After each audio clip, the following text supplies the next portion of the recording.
Interact का मतलब मैं थोड़ा सा एक्सप्लेन कर दूं देखने वालों को भी। इंटरैक्ट का मतलब कि इसका अपना एक अफेक्ट है, एक एक पावर है। हाँ, एक और पावर है। अगर आप मतलब कि कुरान पाक तो सब जो सफ़ा दर सफ़ा पढ़ते हैं वो तो एक पूरा कुरान पाक, लेकिन अगर दरमियान से कोई चीज़ निकाली जाए तो उसकी एक अलग इंटरेक्शन होगी या पावर होगी, या वर्किंग होगी, या वर्किंग उसकी एक सब अलग एनर्जी। सब कुछ होगी भाई।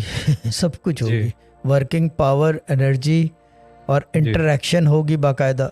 अगर बहुत कलील पढ़ने वाला है तो फिर वो कोई बात भी करेगा, उससे कोई आवाज़ें भी आएंगी, फरिश्ते भी आएंगे। फरिश्ते तो खैर फ़ौरन आते हैं जहाँ कुरान पढ़ा जाता है, लेकिन जी, द थिंग इज़ दैट वो इंटरेक्ट करने लगेंगे आपसे। सही। इंटरेक्ट का मतलब they start talking to you और you start talking to them, but जी initially they start talking to you, they open the doors for this.